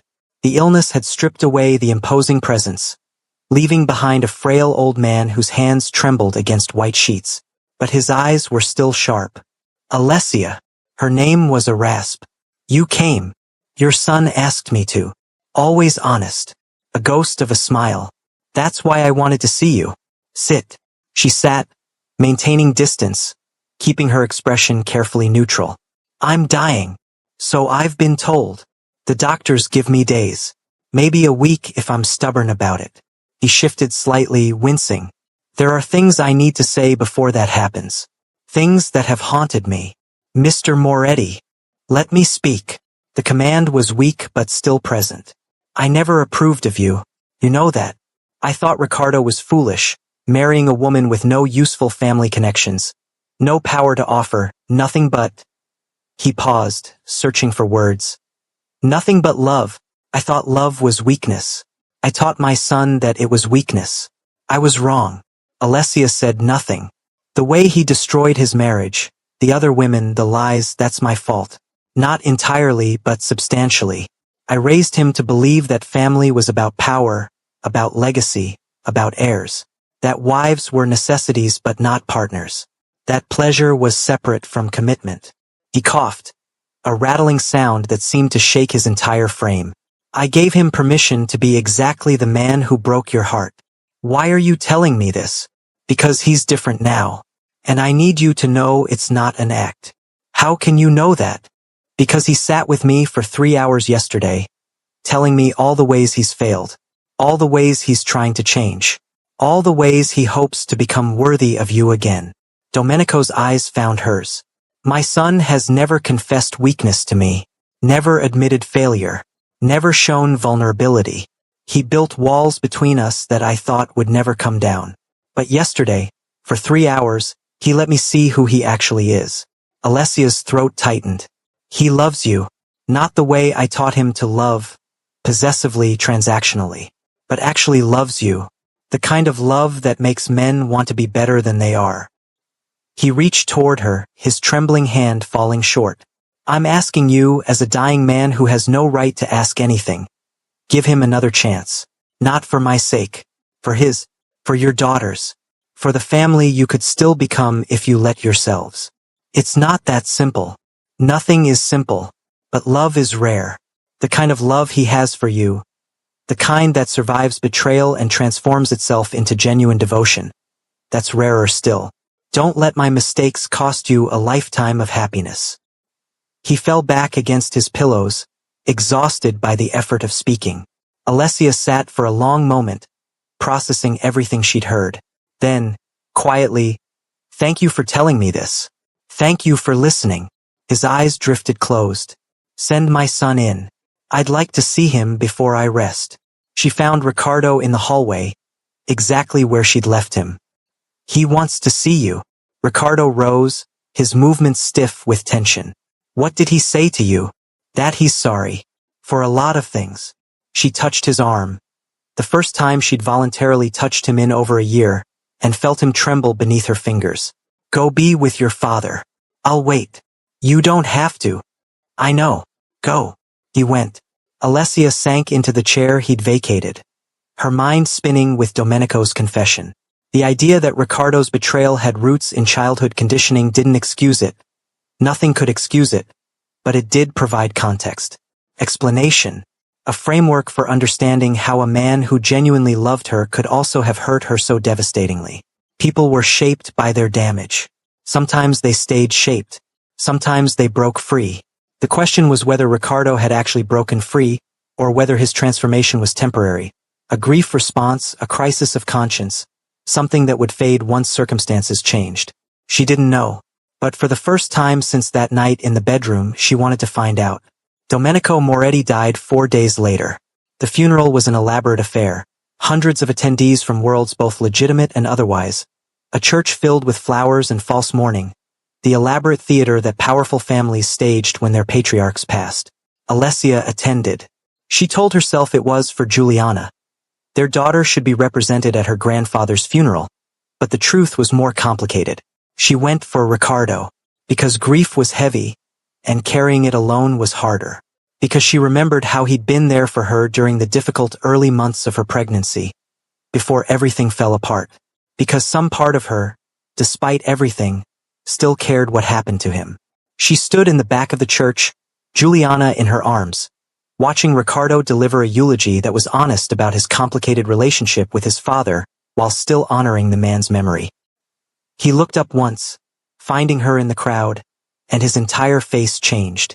Not a smile, wrong occasion for smiling, but a softening. A release of tension. The simple acknowledgement that her presence mattered more than anyone else's in that enormous, flower-filled space. After the service, after the burial, after the endless reception where Ricardo shook hands and accepted condolences with mechanical precision, Alessia found him alone in a side garden. He was sitting on a stone bench, his dark suit somehow still immaculate despite the long day, his head bowed, his tattooed hands clasped between his knees. She sat beside him without speaking. Minutes passed. Finally, "Thank you for coming." "Of course." "It wasn't of course. You didn't owe me anything. You certainly didn't owe my father anything. But you came anyway. You're my daughter's father. You were there for me when I needed support. It seemed right to return the favor." He looked at her, his dark eyes red-rimmed but dry. "Is that all it is? Obligation?" "I don't know." The honesty felt dangerous but necessary. "I've been thinking a lot. About what your father said to me. About what you've been showing me these past months. About what I want my life to look like going forward. And I'm tired, Ricardo. Tired of anger. Tired of vigilance. Tired of waiting for you to prove who you really are while simultaneously hoping you fail, so I can feel justified in keeping my walls up." That sounds exhausting. It is. But letting those walls down feels terrifying. Because if I let myself trust you again and you hurt me again, I won't. You can't promise that. I can promise to try, every day, for the rest of my life. He turned toward her, his intensity focused entirely on her face. "I know I destroyed your trust. I know words mean nothing after what I did. But I'm begging for the chance to rebuild. Slowly, carefully, however you need it to happen. Let me try. And if I can't, If I try to let you in again and find that I just can't, then at least we'll know. And I'll stop hoping for something that isn't possible, and you'll stop feeling guilty for not giving it to me. It was, she realized, the first time he'd offered her a real exit. Not conditional. Not manipulative. Just genuine acknowledgement that her inability to forgive would be acceptable, even if painful. I need time. You can have all the time in the world. And boundaries. Clear ones. We move slow. Rebuild the friendship before we even consider anything else. Whatever you want. And if you ever lie to me again, about anything no matter how small, it's over permanently. I understand. She studied his face, searching for the deception she'd become so skilled at detecting. She found only sincerity. Terrifying, hopeful sincerity. Okay, she heard herself say. We try. Trying looked different than she'd expected. Not romantic dates or grand gestures. Nothing that could be mistaken for rushing toward reconciliation. Instead, weekly dinners as a family, the three of them together. Joint parenting decisions made through actual conversation rather than legal intermediaries. Slow, careful rebuilding of the friendship that had existed before romance complicated everything. Ricardo was patient. More patient than she would have believed possible.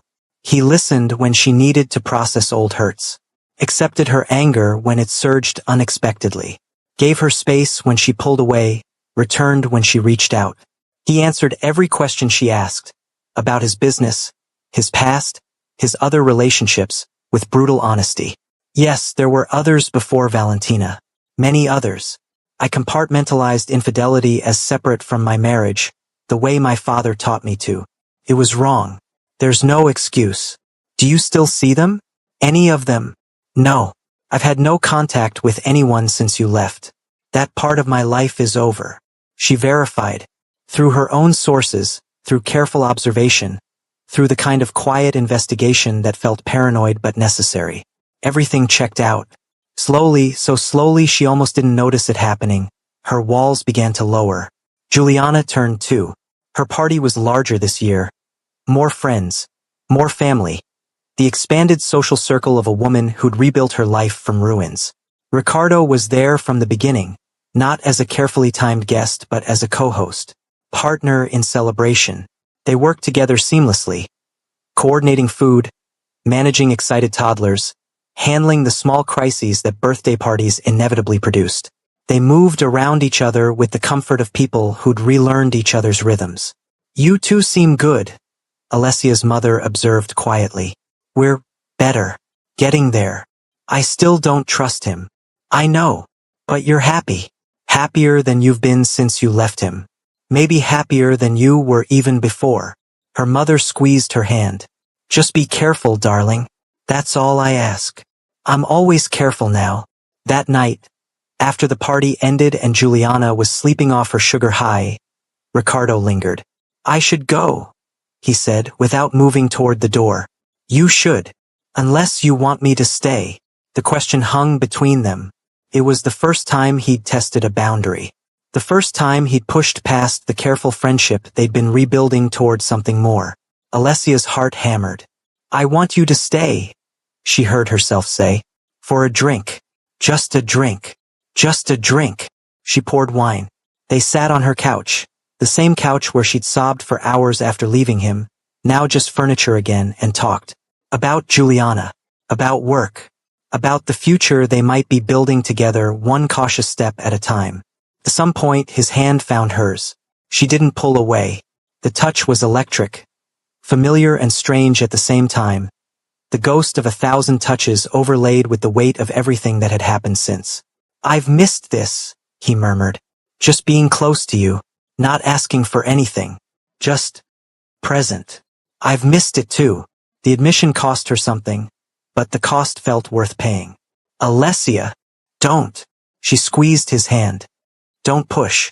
Let's just have this moment. Just this. Okay.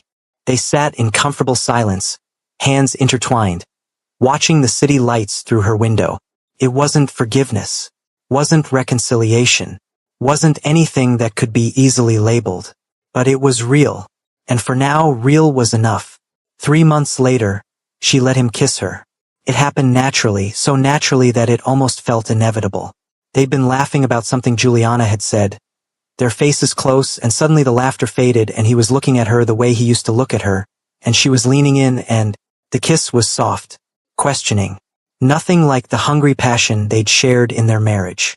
But it was also honest, present. A kiss between two people who'd fought through devastation and chosen to try again. When they pulled apart, his forehead rested against hers. "I've been wanting to do that for 2 years," he admitted. "I know. Was it okay?" It was okay. More than okay. But she wasn't ready to say that. Wasn't ready to give him that much yet. He seemed to understand. "I'll go now," he said. "Before I push my luck." Probably wise. He kissed her forehead. Gentle, reverent, and left. Alessia touched her lips, still tingling from the contact, and wondered if she was making a terrible mistake or the bravest decision of her life. The months that followed were a careful dance. Progress, then retreat. Intimacy, then distance. Two people learning to trust again while knowing exactly how much damage that trust could cause if misplaced. They went on dates, real dates, the kind that required babysitters and reservations and the nervous anticipation of new romance. They talked endlessly. About their marriage, about what had gone wrong, about what they would do differently if they got another chance. They disagreed, argued, said things in anger that they later apologized for. But they kept showing up.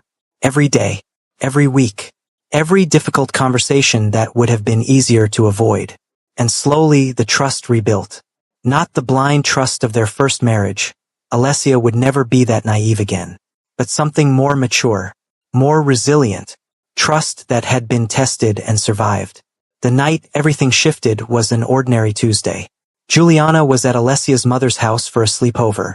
The first time their daughter had been away overnight since the divorce. The apartment felt strangely empty without her constant presence. Ricardo came over for dinner. They cooked together. A new skill they developed during their cautious reconciliation.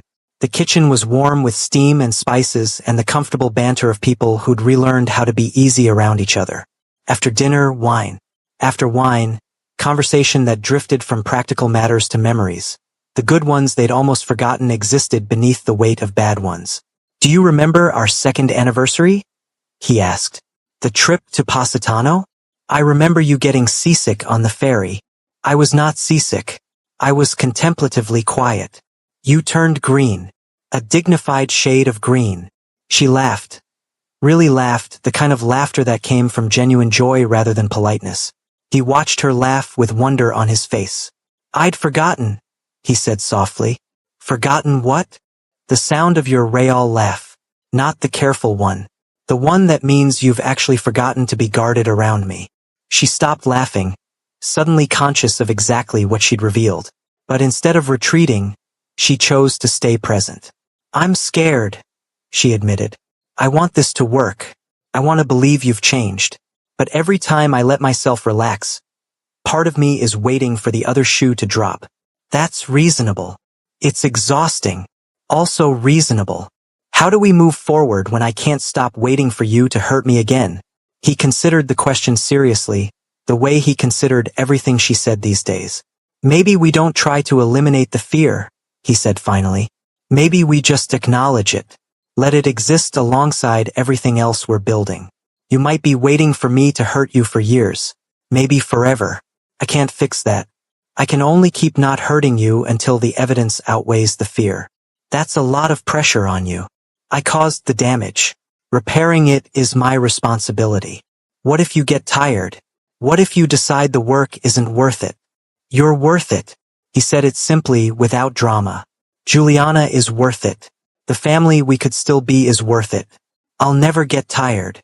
She searched his face for doubt, for calculation, for any sign that he was saying what she wanted to hear rather than what he actually felt. She found nothing but sincerity.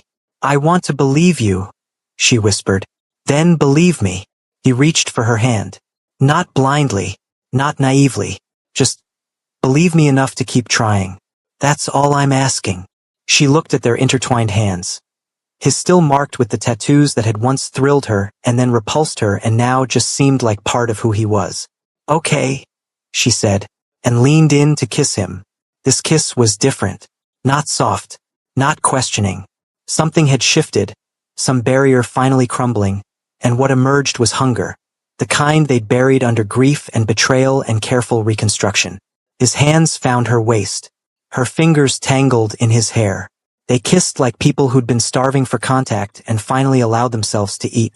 When they pulled apart, both breathing hard, his forehead pressed against hers. "Tell me to stop," he murmured. "Tell me to leave. I will. Whatever you need. Stay." The word escaped before she could second-guess it. His eyes searched hers. "Are you sure?" Was she sure? No. She might never be sure again, not about anything involving him. But certainty wasn't required for courage. "I'm sure I want this. I'm sure I want you. Everything else we'll figure out later." He kissed her again, deeper, more intentional, and she stopped thinking about sure and later and just let herself feel. She woke the next morning in her bed, sunlight streaming through curtains, Ricardo's arm heavy across her waist. For a moment, she forgot everything that had happened between them. Forgot the betrayal, the divorce, the long months of careful rebuilding. She was just a woman waking next to the man she loved. Then memory returned. She tensed, waiting for regret to crash over her. It didn't come. What came instead was something like peace. Fragile, tentative, but real. The sense that a door had opened to a new chapter. Not the erasure of the old one, but the beginning of something different. "You're thinking very loudly," Ricardo murmured, his eyes still closed. "I'm processing." "Good processing or bad processing?" She considered. "Good, I think. Mostly." He opened his eyes, turning to face her. In the morning light, he looked younger than usual, less guarded. The vulnerability she'd spent months searching for, finally visible on his face. "No regrets?" he asked. "Ask me in a few hours." "That's not reassuring. It's honest." She touched his face, the stubble along his jaw, the lines around his eyes that hadn't been there when they married. "I don't know what this means yet. I don't know what we are now. But I know I didn't make a mistake last night." "That's enough." He kissed her palm. "That's more than enough." The months that followed tested them in new ways. Living separately but building something together. Introducing Juliana to the reality of parents who might be more than co-parents. Navigating the judgment of family and friends who weren't sure what to make of their reconciliation. Ricardo moved slowly, always deferring to Alessia's pace. She appreciated the patience even when it frustrated her. They didn't hide what was happening, but they didn't announce it either. Let people draw their own conclusions from shared dinners and lingering glances and the way they'd started finishing each other's sentences again. "This is dangerous," her best friend warned. "You're setting yourself up to be hurt again. Maybe. Or maybe I'm giving myself a chance at the life I actually want. With him? After everything. With who he's becoming.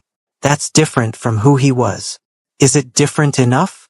Alessia didn't have an answer. She only had hope. The proposal, when it came, was nothing like their first engagement. No elaborate restaurant. No expensive ring. No performative display designed to demonstrate wealth and power. Just the three of them, Alessia, Ricardo, and Juliana. In the living room of her apartment on a random Sunday afternoon, Juliana was playing with blocks. Ricardo was helping her build a tower. Alessia was reading nearby, enjoying the domestic peace that had become surprisingly normal. Then Ricardo looked up and said, quite casually, "Marry me again." She blinked. "Excuse me? Marry me again. Not because you have to. Not because of the baby. She's already here. Just because you want to. Because I love you and you love me and we fought too hard to rebuild this not to see it through." "That's a terrible proposal." "It's an honest one." She looked at him. This man who had broken her heart and spent 3 years trying to mend it. This man who had changed in ways she'd never believed possible. This man who still wore his darkness like armor but had learned to let her see through it. "Ask me properly." A smile spread across his face. The real smile, the one she'd almost forgotten existed. He rose from the floor, leaving Juliana happily smashing blocks, and crossed to kneel before her. "Alessia Bellini, I don't deserve you. I never have. But I've spent 3 years trying to become someone who might, someday, Be worthy of the love you've given me. I want to spend the rest of my life continuing that work. Will you marry me? What about a ring? In my pocket. I wasn't sure I'd have the courage to ask, but I've been carrying it for 3 months just in case. He pulled out a box. Inside, a simple band of white gold. No giant diamond. Nothing ostentatious. Just elegant simplicity. Nothing like the ring he'd given her before. Everything like the relationship they'd become. Yes, she said. The word felt like freedom. The wedding was small. Just family and close friends, gathered in a garden outside Milan on a clear spring afternoon. Juliana served as flower girl, toddling down the aisle with determined concentration, scattering petals with more enthusiasm than accuracy. Alessia wore white again, not because she was pretending to be a bride for the first time, but because she wanted to, because this wedding was something new, not a continuation of the old one. Ricardo waited at the altar, his dark suit immaculate, his tattoos visible as always. The neck, the forearms, the knuckles. Symbols of who he was, who he would always be in some ways. But the man wearing those tattoos had changed. She could see it in his eyes as she walked toward him. The vulnerability, the gratitude, the absolute determination to honor his promises this time. You look terrified, she murmured when she reached him. I am terrified. Terrified I'll somehow mess this up.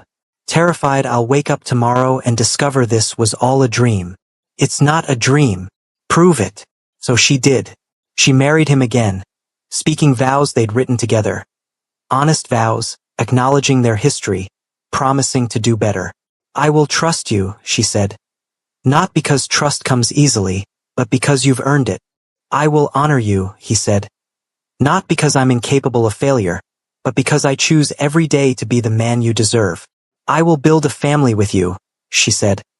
Not because fairy tales are real, but because we've already survived the hardest parts. I will love you, he said. Not perfectly, never perfectly, but completely. For the rest of my life. When the officiant pronounced them married, when Ricardo kissed her and Juliana cheered and everyone applauded, Alessia felt something she hadn't felt in years. Wholeness. Not the naive wholeness of their first marriage, built on illusions and blind trust. Something stronger. Something tested. Something earned. The reception was joyful chaos.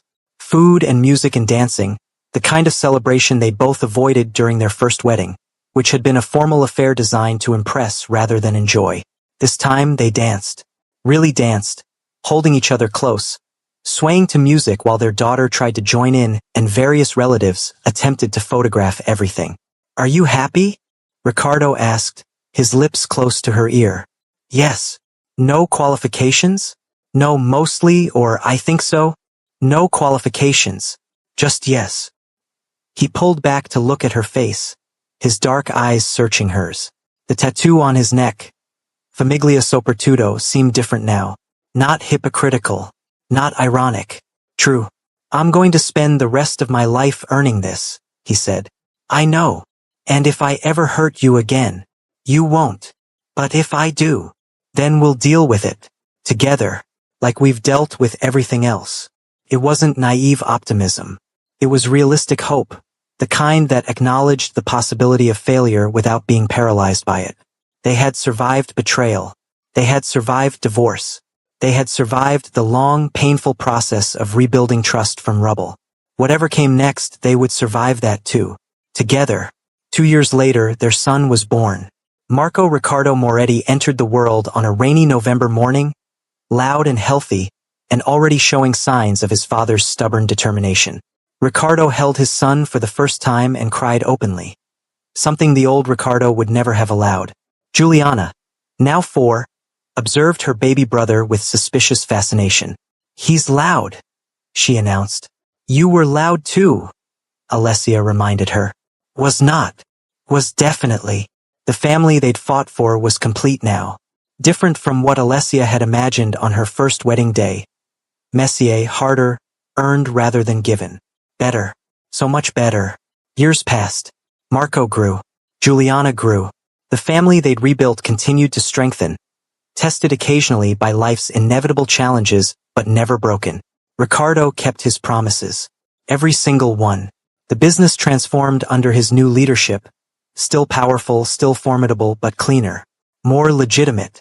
Something his children wouldn't have to be ashamed of. Alessia kept her guard up at first, then gradually, almost without noticing, let it down. Not because she'd forgotten what he'd done. She would never forget. But because the man he'd become had proven, day after day and year after year, that he was worthy of the trust she'd risked giving him. On their 10th wedding anniversary, their second wedding, the real one, they returned to the garden where they'd remarried. The kids were with Alessia's mother, giving them a rare evening alone. They walked the same paths they'd walked that day, remembering vows and flowers and Juliana's chaotic flower girl performance. "Do you ever regret it?" Ricardo asked. "Regret what?" "Giving me another chance. Sometimes I wonder if you look at me and still see the man who destroyed everything." Alessia considered the question seriously. He deserved that. "Sometimes," she admitted. "Not often anymore. But sometimes when you're late coming home or you take a call in another room, I feel it. The old fear. The waiting for betrayal. I'm sorry. Don't be. It's not your fault. I mean, it is your fault originally. But the ongoing vigilance is just how my brain works now. I've made peace with it. Has the fear ever been confirmed? In 10 years? No. Does that help? It does." She stopped walking, turning to face him. "I don't regret it. I don't regret any of it. Even the hard parts. Even the nights I wondered if I'd made a terrible mistake. Because this..." She gestured at everything around them, at the garden and the evening and the life they'd built. "This is worth fighting for. Worth surviving for. I don't deserve you. You've said that before. I'll keep saying it. For the rest of my life." She kissed him, soft and sure and full of everything they'd become. When they pulled apart, his forehead rested against hers. "I love you," he said. "Not the way I loved you before, which was selfish and possessive and broken. I love you now. The real you, the strong you, the woman who survived everything I did to her and somehow found it in herself to try again.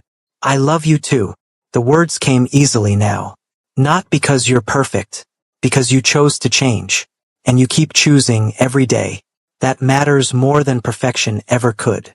They stood there as the sun set, two people who had destroyed each other and rebuilt themselves, stronger than before. Not a fairy tale. Something better. Something real. The story of Ricardo and Alessia Moretti didn't end with a perfect finale or a guarantee of forever. It ended the way all real love stories end, in progress. In the daily choice to show up, to try, to do better than the day before. Betrayal had broken them. Love, the hard kind, the kind that required work and patience and the courage to be vulnerable, had put them back together. Not the same as before. Changed. Scarred. But whole. Their daughter Juliana would grow up knowing that families could survive impossible things. Their son Marco would learn that strength meant admitting failure and working to overcome it. And they would continue, Ricardo and Alessia, the mafia boss and the woman who'd walked away, choosing each other. Every day. For the rest of their lives. Because love, it turned out, wasn't about never making mistakes. It was about having the courage to fix them. And the grace to let yourself be fixed in return. The end. Thank you for listening to this story. If it touched your heart, please like, share, and subscribe. Your support means everything and helps us bring you more stories like this one.